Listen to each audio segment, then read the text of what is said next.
for this matchup. Our first referee is Mr. Dante Lopez, national referee. Our second referee is Mr. Lumer Pajarillo, national referee.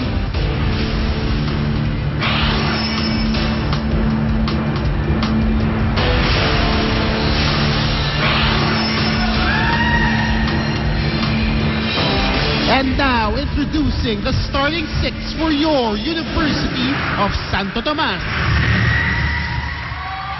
At number 6, Pamela Lastimosa. At number 7, Micah Ortiz. At number 8, Maria Carmela Tunay. At number 11, Judy Ann Caballejo. At number 14, Maria Lauren Lantin. At number 15, Jesse De Leon. Their libero is number 12, Dancel Dausara. Head coach is Mr. Oji Mamon.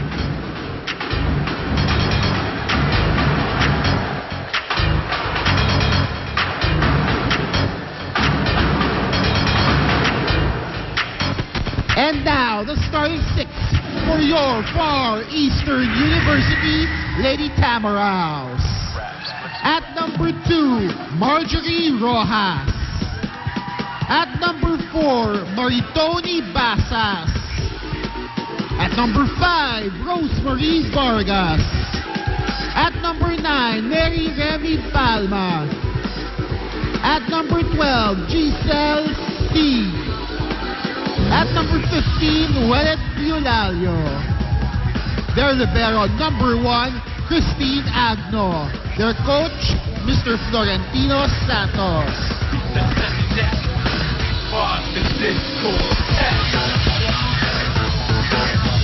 The Lady Tamaraws of Far Eastern University at 2-4 standings, looking to run up a win streak here after winning against UE. Will take on Tigers' 3-game winning streak po ang UST. And if you look at the lineup, one of the mainstays sa kanilang lineup, Panatikla, will be coming off the bench after suffering through an illness for a couple of games, you know. Yeah, that's right. And the last game, actually, Coach Oji did use her. But obviously, in that performance, she showed that she's still affected, I guess, by that ailment that she suffered from. And obviously, it's not easy to just come back after, missing 2 games and just come back and be in shape. Obviously, it takes a little bit of work, a little bit of time, and she's gonna be coming off the bench in support of the starting 6 right now, as an error off the serve gives UST the first point of set number 1. Well, obviously, Coach Oji also liked what he saw when he fielded in Lastimosa and Tunay. He liked what he saw, so he's going with that 6 in today's match. Very aggressive to start the game is Palma, getting the first touch from Giselle C, but that is out of bounds. So let's check in with the third member of the panel, Judy Saro from FEU. Eric Henry, bago magsimula ang laro, nagkaroon ako ng pagkakataon para makausap si Remy Palma at tinanong ko siya kung ano ba ang naging motivation nila para manalo laban sa UE. Sagot lang niya, yung pangit na record namin ang nagtulak sa amin na magpursige at panalo ang larong iyon. Dagdag pa ni Remy, naging malaki ang epekto ng panalong iyon para maibalik ang moral at sigla nila sa paglalaro. Niniwala naman si Coach Kid na dahil sa magandang depensa ng Lady Tamaraws, kaya sila nanalo laban sa UE. Gusto ni Coach na muling makita ang depensang iyon, lalo na sa laro nila ngayon laban sa UST. Ngayon, gusto lang makita ni Coach Kid na lumalaban ng buong puso ang Lady Tamaraws at patunayang nasa FEU ang pinakamaraming championship sa volleyball. Eric? All right, thank you, Judy.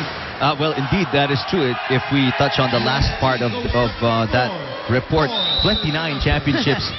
Well, nobody's... Wow. UST is 14, if I'm not mistaken, so that's the closest a team has ever come to the prestige of FEU when it comes to championships. Pero not taking anything away from that win by FEU, pero obviously UE is a team that's struggling right now. They're 0-7, make that 0-7 after the loss today against Adamson. So really, they really need to for them to gauge their improvement, they really need to go up against an opponent of equal caliber. And obviously UST is one of those teams na dito talaga matitest ng FEU if they are back under Coach Kid Santos, or they really need some work to be competitive this season. Yeah, you said it right.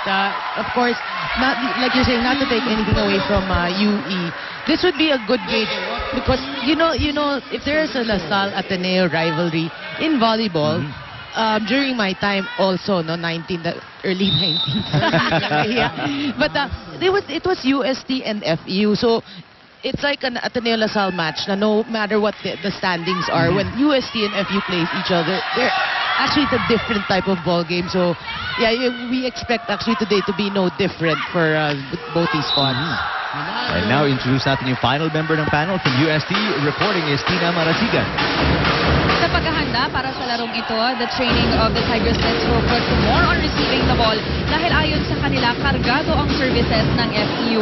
All of them are just so positive and they are all hyped to end the first round for the eliminations with a win against FEU. For the fans of Maruban Atikla, last game against Adamson, medyo hindi pa siya okay to play 100%, but for today, she wants to contribute a lot for their advantage. They are all eyeing to face LaSalle this coming Saturday, and for some of them, they even watched the Ateneo LaSalle game yesterday live here in the court. Bahagi na rin ang paghahanda nila because if they win today, their second match against the Ladies Pikers will be on Saturday. Erica Nareen. All right, thanks, Tina. And let's remember na tinalo ng UST and LaSalle in their very first meeting for season 75. So obviously, you want to keep that streak alive. Yeah, that game was a classic, but a lot of people actually questioning what happened to UST. They expected a lot because of that start. It was a really good start for their squad, and then they went on to lose to Ateneo and to MU. So everyone was saying, what's going on with this team? So hopefully for UST and the rest of the fans of UST, they will play better here in the second round. And they will be more consistent. Nanalo ka against LaSalle, and then 2 games natalo ka, and then 3-game winning streak. Obviously, it's an up and down sort of a battle. And right now, ito lumalaban ang FEU after being down 4-0. They racked up 5 straight points to make that 4-1. And ito, we're tied at 5-all in set number 1. Well, this is a good rotation for FEU. You have a full front line, and you have Eulalio, who we talked about earlier, played very well for FEU.